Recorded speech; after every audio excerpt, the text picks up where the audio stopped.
Goeiedag geliefde disipel van Jesus en baie welkom by nog 'n episode van In Jesus Bybelstudie.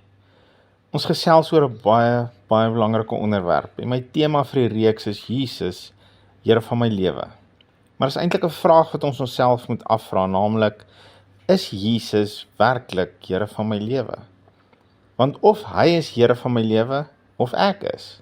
Daar's net die twee opsies. En miskien moet ek net hier duidelik maak, ek praat van ons as wedergebore seuns en dogters van God. Ek praat nie van onbekeerde mense nie, want hulle is onder die mag van die duisternis. En dan nog hulle eie heerskappy. En geen wonder dit gaan vandag soos dit gaan nie, want dis 'n absolute resep vir 'n ramp. Maar terug by ons as wedergebore Christene. Ek wil net gou, voor ons verder gaan, ons teks wat ons gebruik vir hierdie reeks lees.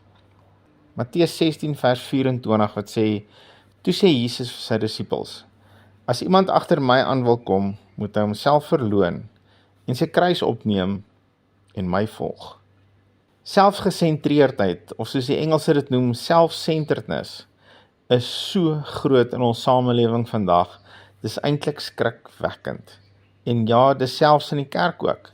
Sosiale media is propvol van volg jou eie hart en doen wat vir jou belangrik is, want jou geluk is belangrik. En doen wat jou gelukkig maak, jy verdien dit. En wees wie jy wil wees, want jy maak saak en jy is belangrik. En so gaan die lys van kastige goeie raad aan, waarmee ons daagliks gebombardeer word. En ons sien die vrugte hiervan oral om ons. Mense doen die snaakste goed om aandag en fokus op hulle self te plaas. Ons was gister weer in 'n winkel en 'n vrou stap verby met 'n stad deur die lip en 'n ding in haar wang en ek dink haar was nog goed deur haar wenkbroue ook. En my eerste vraag is, hoekom? Self-centeredness. Ek het niks teen juwele nie en ek is 100% daarvoor dat 'n vrou versorg en mooi lyk. 'n Mooi versorgde vrou spreek vir my daarvan dat sy lief is vir haar man en aan hom wil eer bring, ook in die publiek. En mooi en versorg het ook niks met ouderdom te doen nie. Ek onthou ons pastoorspaar wat ons in Zeerust gehad het, pastoor Kobus en Josie Koetser.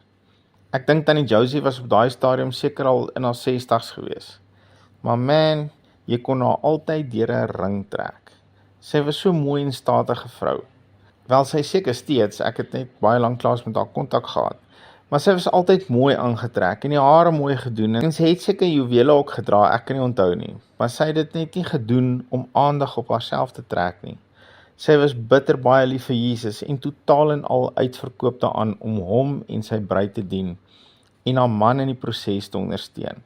So ek het niks teen juwele en mooi gremering nie, maar daar's 'n fyn lyn wat op 'n stadium oorskry word om die fokus en aandag na jou toe te trek, met jou ding deur die lip en gremering wat lyk of jy die verwinkel beroof het. En dan het mense al ewig die debat of tattoo sonde is of nie. En my eerste antwoord is altyd, jy blaaf by die verkeerde boom met daai vraag. Die boom van die kennis van goed en kwaad gaan nie vir jou lewe bring nie. Dis my heel eerste opmerking. En die feit dat jy vra, sê vir my jy weet reeds wat die antwoord. My tweede antwoord is, en dis eintlik 'n antwoord in die vorm van 'n vraag, is hoekom? Hoekom wil jy 'n tattoo kry? Wat is jou motief? Want in jou motief gaan jy die antwoord kry. Hoekom wil jy jou vrou se naam op jou tattoo? As jy bang is jy gaan haar naam vergeet, skryf haar naam op jou badkamerspieël, maar nie op jou arm nie. Ja, maar hierdie is simbolies van die of van daai en myne is 'n kruis. Man, jy beïndruk my nie met jou kastige oulike motiewe nie. Hoekom wil jy 'n kruis op jou tattoo?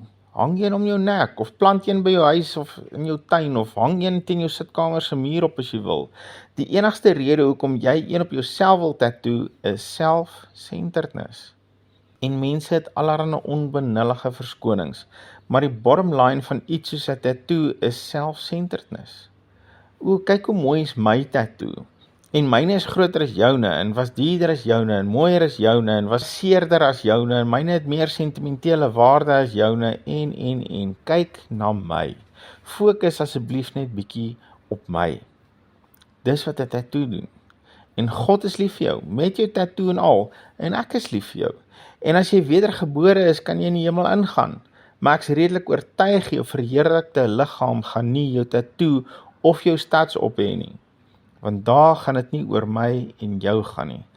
It's all gonna be about the glory of God.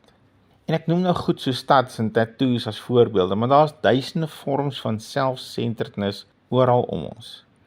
Kyk na die ryke man in die evangelies. Hoekom het Jesus hom gevra om al sy goed te gaan verkoop en hom te volg? Jesus het geen begeerte na sy geld gehad nie, want hy het nie vir hom gesê om sy geld vir hom te bring nie, maar om dit vir die armes te gee. So Jesus was nie agter sy geld aan nie. En Jesus het niks teen geld nie, dit moet ons ook net duidelik maak. Jesus wou vir die jong man wys dat hy homself nog nie verloon het nie, en dat geld nog sy hart het en nie God nie. Hy het 'n klomp uiterlike wette nagekom, maar sy hart was nog op homself gefokus. Sy geld en die vreugde wat sy rykdom hom gebring het, was vir hom belangriker as om Jesus te volg. En Jesus wou dit vir hom wys. Om jouself te verloon, gaan jou iets kos. En vir ons elkeen gaan dit anders lyk. Maar wat het jy vandag in jou lewe wat vir jou belangriker is as Jesus? Wat is daar in jou lewe wat die fokus na jou toe draai en jou ego streel? Wat is daar wat jy moet verloon sodat hy meer kan word? Sodat hy alles kan word? En ek sê weer wat ek al baie gesê het, Jesus staan nie op die kantlyn met sy skorkaart en kyk hoe goed jy is nie. Hy is saam met ons in hierdie game van die lewe. Hy's in ons, sy gees en jou gees is een. Hy leef met sy volheid in ons. Hy het reeds die duurste moontlike prys betaal om jou te verkry. Hy het homself eerste verloon, eerste sy kruis opgeneem en eerste die Vader gevolg. Hy verwag niks van ons wat hy nie reeds in 'n groter mate gedoen het nie. Jy het vandag sy genade, sy volle krag en bemagtiging om enigiets in jou lewe neer te sit. Genade is God se bemagtiging, sy vermoë in jou en tot jou beskikking om nee te sê vir dit waarvoor jy moet nee sê en ja vir waarvoor jy moet ja sê. Ek herinner ons net weer aan Johannes die Doper se woorde aan sy disippels in Johannes 3 vers 30. Hy moet meer word, maar ek minder. Hy moet meer word, maar ek minder. Geliefde, kyk na Jesus. Kyk na hom en hou hom Here van jou lewe. Laat hy jou fokus wees. En as ander na jou kyk, laat hulle sien, Jesus is jou fokus.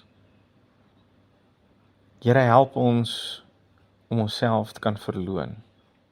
Om vir onsself nee te sê. Om nie dinge te doen om die fokus na ons toe te trek nie. Maar dit wat ons doen en dit wat ons sê, dat ons motief sal wees om U te verheerlik, om die fokus na U toe te draai, want U is die enigste een wat lof en aandag en fokus in hierdie wêreld verdien. Dankie Heilige Gees dat U ons daarmee help. In Jesus naam. Amen.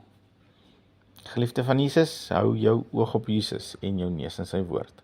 Shalom.